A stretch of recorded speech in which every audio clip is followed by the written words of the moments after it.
তিস্তা পরিকল্পনা বাস্তবায়নের কোন বিকল্প নাই। কার ভালো লাগলো আর কার লাগলো না এগুলা দেখার আমাদের সময় নাই। আল্লাহ যদি আমাদেরকে দায়িত্ব দেন, আমরা কথা দিচ্ছি উত্তরবঙ্গের সর্বপ্রথম আমরা ওখানেই কুদা দিয়ে কূপ দিব ইনশাআল্লাহ। ওটাই আগে বাস্তবায়ন করবো ইনশাআল্লাহ। এই তিস্তাকে জীবন দেওয়ার মাধ্যমে গোটা উত্তরবঙ্গকে আমরা জীবন্ত করে তুলবো ইনশাআল্লাহ। ইনসাফের প্রতীক দাড়িপাল্লা কেড়ে নেওয়া হয়েছিল, শেষ পর্যন্ত আমাদেরকে নিষিদ্ধ করা হয়েছিল। আমাদের 11 জন সিনিয়র নেতাকে হত্যা করা হয়েছিল, 1000-এর কাছাকাছি সহকর্মীকে হত্যা করা হয়েছিল। আমাদের অসংখ্য ভাইদেরকে আয়না করে বন্দী বানানো হয়েছিল। আমাদের নেতৃবৃন্দের ঘর বাড়ি বুলডোজার দিয়ে ভেঙে দেওয়া হয়েছিল। এর অনেক কিছুই অনেক দলের সাথে করা হয়নি, যেটা আমাদের সাথে করা হয়েছে। যেন আমরা এই দেশের কেউ নই। আমরা আমাজনের জঙ্গল থেকে বেরিয়ে হঠাৎ করে বাংলাদেশে ঢুকে পড়েছিলাম, এইরকম একটা আচরণ আমাদের সাথে করা হয়েছে। আল্লাহ সাক্ষী, বাংলাদেশের 18 কোটি মানুষ সাক্ষী, বিশ্ববাসী সাক্ষী। তারা তাদের সন্ত্রাসের যাত্রা শুরু করেছিল 2006 সালের 28 অক্টোবর পল্টন মোড়ে দিনের দুপুরে লগি বইটা দিয়ে মানুষ পিটিয়ে পিটিয়ে হত্যা করার মাধ্যমে। মরা লাশের উপর বসে তারা নাচানাচিও করেছিল। এরা কোন প্রজাতির আমরা জানি না। আল্লাহ তাআলা সেই অবস্থা থেকে জাতিকে মুক্তি দিয়েছেন, আলহামদুলিল্লাহ। আমরা আশা করেছিলাম, শুধু আমরা নই, অন্যান্য রাজনৈতিক দল, আলিম উলামা, সমাজের সুশীল সিভিল সোসাইটির সদস্য, সাংবাদিক বন্ধুগণ, কাউকে ওরা ছেড়ে কথা বলেনি। আমাদের আশা ছিল 5 তারিখের পরিবর্তনের পর সকলে এখান থেকে শিক্ষা নেব, কেউ আর জনগণের সম্পদ, ইজ্জত এবং জীবনের দিকে হাত বাড়াবো না। আমাদের আশা কি পূরণ হয়েছে? রংপুরের মানুষ খুবই ভালো, শিক্ষিত এবং ভদ্র, অল্পে তুষ্ট। এই এলাকার মানুষ মোটেই চাঁদাবাজি করে না। এখানেও চাঁদাবাজ আছে? আহারে, তাইলে যাব কোথায়? এইরকম একটা এলাকায় চাঁদাবাজ আছে। এখানে বিভিন্ন স্ট্যান্ড দখল হয়, এখানেও হয়। এখানে মামলা বাণিজ্য হয়, এখানেও হয়। আমরা ছিলাম সবচেয়ে বড় মজলুম, আমরা তো এরকম মামলা করলাম না। আমাদের করা মামলায় তো শত শত আসামি নাই। আমরা আমাদের লোকদেরকে বলেছিলাম, অবশ্যই ন্যায় বিচার পাওয়ার অধিকার সকলের আছে, আদালতের আশ্রয় নেওয়ার অধিকার আছে, কিন্তু সাবধান, একটা নিরীহ মানুষকেও আপনার অভিযোগের তালিকায় অন্তর্ভুক্ত করতে পারবেন না। সুনির্দিষ্ট ব্যক্তি ছাড়া যে অপরাধ করেছে কাউকে মামলায় আসামি বানানো যাবে না। আলহামদুলিল্লাহ, আমরা হাজার হাজার মামলা করি নাই। যে কয়টা মামলা করেছি এর মধ্যে 8টা মামলা আছে যেখানে আসামি মাত্র 1 জন। কারণ ওখানে আমরা দ্বিতীয় কোন দোষী ব্যক্তি খুঁজে পাইনি, এই জন্য 1 জনকে আসামি বানিয়েছি। আমরা যাদেরকে আসামি করেছি তাদের কারো কাছ থেকে আমরা ছান্দা বার্তা উঠাই নাই। আমরা বলি নাই, হ্যাঁ তোমার নামটা হয়তো ভুলে ঢুকে গেছে, কিন্তু ঢুকে গেছে, এখন বের করতে গেলে কিছু খাজনা দেওয়া লাগবে। কাউকে বলি নাই। এ বাংলাদেশের মানুষ সাক্ষী। আমরা চাই না যে কোনো একটা নিরীহ নিরপরাধ মানুষ কারো প্রতিহিংসার শিকার হয়ে অথবা লোভ লালসার শিকার হয়ে একদিনের জন্য জেলের ভাত খাক, আমরা চাই না। কারণ 15.5টা বছর আমরা দফায় দফায় জেলে দিয়েছি, আমরা জানি জেল কি জিনিস।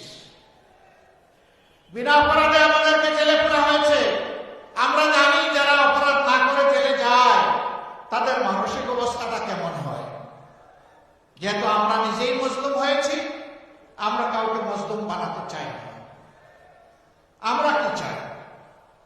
আমরা চাই একটি সাম্যের বাংলাদেশ। দুর্নীতিমুক্ত বাংলাদেশ, একটি চাঁদাবাজ মুক্ত বাংলাদেশ, একটি দখলবাজ মুক্ত বাংলাদেশ, একটি আধিপত্যবাদ মুক্ত বাংলাদেশ। আমরা চাই আমাদের যুব সমাজ যে দাবি নিয়ে, মৌলিক দাবি নিয়ে রাস্তায় নেমেছিল আর চিৎকার দিয়ে বলেছিল উই ওয়ান্ট জাস্টিস, আমরা চাই সেই ন্যায় বিচারের বাংলাদেশ। এই বাংলাদেশ যারা গড়ার কথা বলবে তাদের নিজেদের চরিত্র দিয়ে প্রমাণ করতে হবে যে তারাই তার উপযুক্ত। কোন অসৎ দুর্নীতিবাজ তারা যদি অনেক সুন্দর সুন্দর কথা এবং গল্প শোনায়, এদেরকে কখনো বিশ্বাস করবেন না। এরা নির্বাচনে রঙিন স্বপ্ন দেখিয়ে মজার মজার কথা বলে আপনাদেরকে একেবারে দেখবেন যে চৌথাই আসমানে উঠায় দিচ্ছে। এরা দুঃখবাজ, চিনে রাখবেন। এদেরকে ইয়েস বলবেন না, এদেরকে কি বলবেন? এদেরকে বলবেন তোমাদের জন্য লাল কার্ড। কি কার্ড?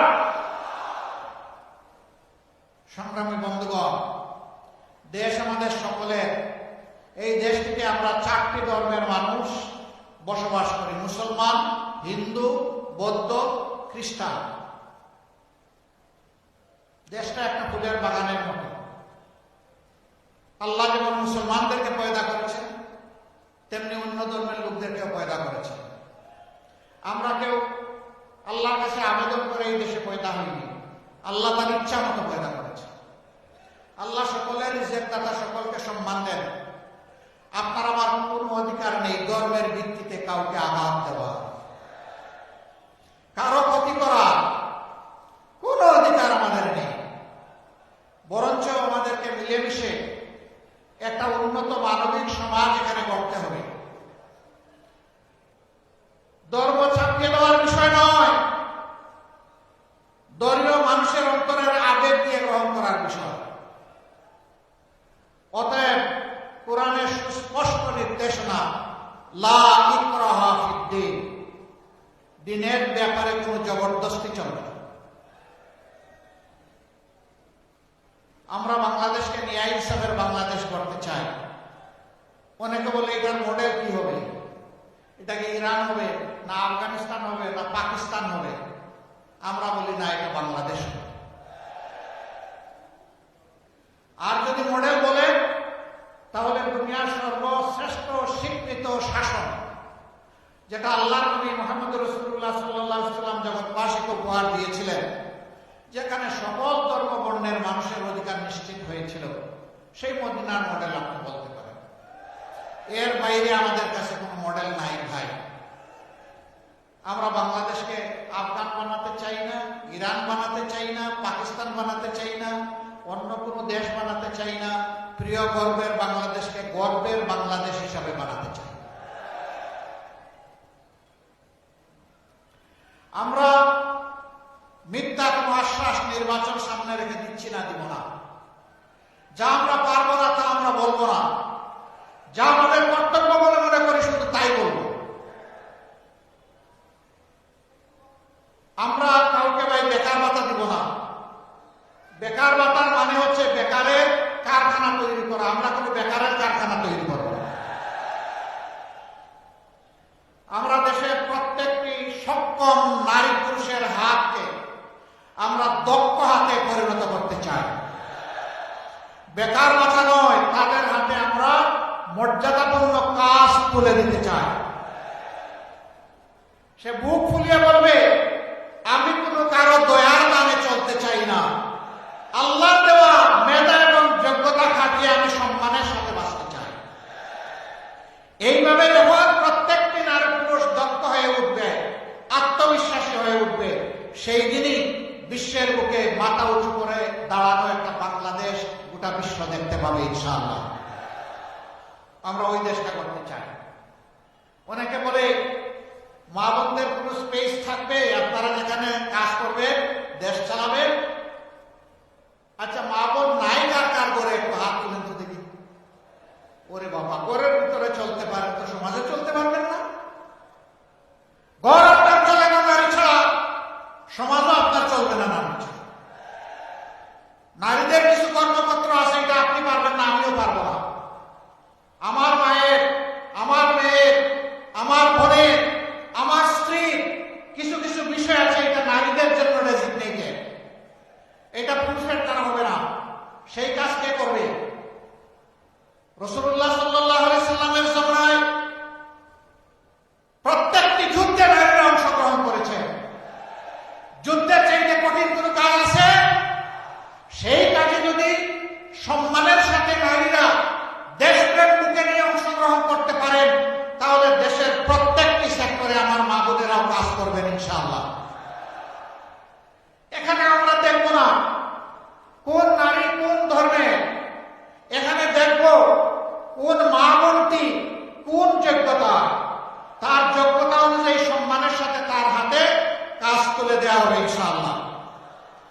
জাতিকে বিভক্ত করতে চান না, তাহলে আমাদের ঐক্যে এই আহ্বানে আসুন আপনারা সাড়া দিয়ে আমাদেরকে, আমাদের হাতকে আপনারা শক্তিশালী করুন। আমরা বলেছি নির্বাচন পরবর্তী আল্লাহ তাআলা যদি আমাদেরকে আপনাদের, আল্লাহ তাআলা তার মেহেরবানিতে আপনাদের ভোটের মাধ্যমে এই দেশ সেবার সুযোগ দেন, সরকার গঠনের সুযোগ দেন, এবার যারা নির্বাচনে অংশগ্রহণ করছেন আমরা তাদেরকে আহ্বান জানাবো, আসুন 5টা বছর অন্তত দেশটা এক হয়ে চালাই। তবে 3টা শর্ত মেনে আসতে হবে। নাম্বার 1, প্রথম শর্ত হচ্ছে নিজেরা কোনো দুর্নীতি করবেন না এবং কোনো দুর্নীতিবাজকে বগলের নিচে আশ্রয় দেবেন না। নাম্বার 2, সমাজের সকল মানুষের জন্য ন্যায় বিচার নিশ্চিত করা হবে। ন্যায় বিচারকে প্রভাবিত করার দুঃসাহস কেউ দেখাবেন না, রাজনৈতিক প্রভাব ঘটাতে পারবেন না। বিচারকে তার আপন গতিতে চলতে দিতে হবে এবং বিচার বিভাগকে সম্পূর্ণ স্বাধীন করে দেওয়া হবে, যাতে অর্থের বিনিময়ে নয়, ন্যায্যতার ভিত্তিতে একজন মানুষ যেন ন্যায় বিচার পায়। এখানে কে গরিব কে ধনী, কে কোন ধর্মের, এটা দেখার কোন সুযোগ নেই। সমাজের কে কোন চেয়ারে বসে আছেন ওইটাও দেখার কোন সুযোগ নেই। যে অপরাধে সাধারণ একজন মানুষকে শাস্তি দেওয়া হবে, আইনের আওতায় আনা হবে, একই অপরাধ যদি দেশের প্রেসিডেন্ট করেন তিনিও রেহাই পাবেন না। এর নাম হচ্ছে ন্যায় বিচার। কারো জন্য আপনার বিচার আর কারো জন্য ইম্পিউনিটি, দায়মুক্তি, এর নাম বিচার নয়, এটা বৈষম্য, বিচারের উপরে জুলুম। আমরা সেই বিচারের উপরে জুলুম মানব না। 3 নম্বর, 54 বছরের বস্তা পচা রাজনীতি যা বাংলাদেশকে দিয়েছে ভালো, আমরা ওই বস্তা পচা রাজনীতি আর চাই না। যেই রাজনীতি তার নেতা নেত্রীকে চুর বানায়, লুটেরা বানায়, সন্ত্রাসী বানায়, ফ্যাসিস্ট বানায়, ওই রাজনীতি আর আমরা দেখতে চাই না। ফ্যাসিবাদ যাতে আর ফিরে না আসে, দুর্নীতিবাজরা আর যাতে সমাজে চলাফেরা করতে না পারে, এমন একটা দেশ এবং সমাজ গড়ার জন্য দেশবাসী মুক্তি আছে। বিশেষ করে রক্ত দিয়ে লড়াই করা যুবকরা, যুবতীরা মুক্তি আছে। আমরা তাদের কাছে ওয়াদাবদ্ধ, তোমাদের সেই আকাঙ্ক্ষা পূরণে লড়াই যতদিন চালিয়ে যেতে হয় না আমরা প্রস্তুত। এ লড়াই থামবে না। এ লড়াই তখনই পূর্ণতা পাবে যখন জনগণের এবং বিশেষ করে আমাদের যুব সমাজের আকাঙ্ক্ষা পূরণ হবে। সম্মানিত ভাই ও বন্ধুগণ, এই 3 শর্তে যারা দেশ গড়ার কাজে অংশ নিতে চাইবে আমরা তাদেরকে বলবো মোস্ট ওয়েলকাম, আসেন। সবাই মিলে আমরা আগামীর বাংলাদেশটা গড়ে তুলব, স্বপ্নের বাংলাদেশটা গড়ে তুলব। এবার আসেন, জাতীয় পর্যায়ে তো অনেক কিছু বললাম, রংপুরের ব্যাপারে কি বলা যায়? এখানকার মানুষ খুবই ভালো, এত ভালো যে নিজের দাবিটাও ভালো করে বলে না, এত ভদ্র, নিজের দাবি আদায়ে মজবুত লড়াইও করে না। তাই বলে কি রংপুরের মানুষ আমাদের সৎ ভাই? না, আমরা পরস্পর ভাই ভাই। কিন্তু 54 বছর কি আচরণ করা হয়েছে রংপুরবাসীর সাথে, এর সাক্ষী আপনারা, আমি নয়। রংপুর এই বিভাগ কি অপরাধ করেছে? বাংলাদেশের শস্য ভাণ্ডার এই উত্তরবঙ্গ, কিন্তু এই শস্য যারা ফলায় তাদের মুখের দিকে তাকানোর কোন দায়িত্ব কি সরকারের নাই? যদি থেকে থাকে তাহলে প্রতি বছর বর্ষা আসার সাথে সাথে এই এলাকার মানুষ আতঙ্কগ্রস্ত হয়ে পড়ে কেন? তিস্তা, ধরলা, ব্রহ্মপুত্র, আর একটা কি জানি করতোয়া নাকি না, হ্যাঁ করতোয়া, এই যে নদীগুলো, এগুলো আল্লাহর দান, বিশাল নিয়ামক, কিন্তু দশকের পর দশক এই নদীগুলার উপরে অত্যাচার করা হয়েছে। এগুলাকে জীবন দিয়ে রাখা হয়নি। বাজেট বরাদ্দ হয়েছে নদীর বালু উপরে উঠে নাই, টাকা পকেটে পেটে চলে গেছে। যার কারণে আজকে যখন ঢাকা থেকে আসছিলাম, উপর থেকে দেখলাম এত নদী নয়, এক একটা বিশাল মরুভূমি। এই নদীকে জীবন ফিরিয়ে দিতে হবে।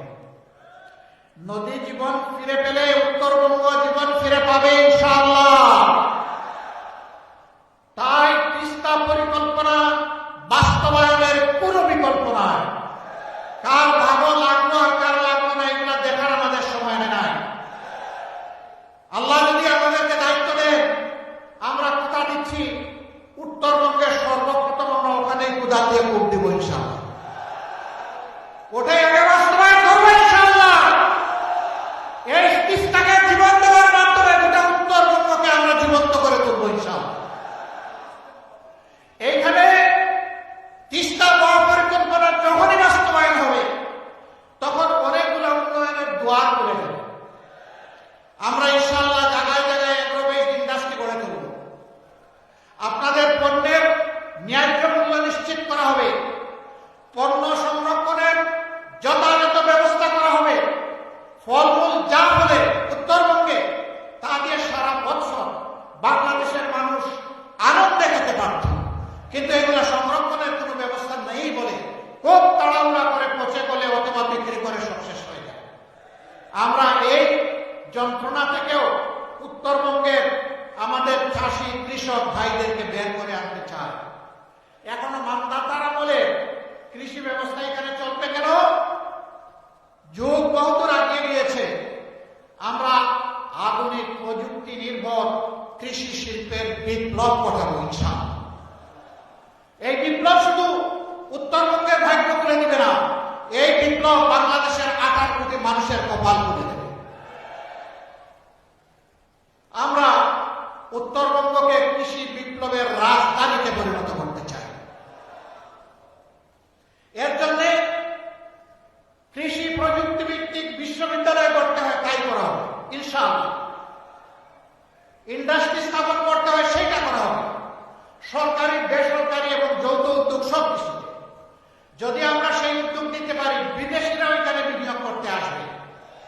এরকম যখন ইন্ডাস্ট্রিয়াল বেস হয়ে যাবে, আর উত্তরবঙ্গের মানুষকে ছোট্ট একটি চাকরির জন্য পেরেশান হয়ে ঢাকার দিকে ছুটতে হবে না।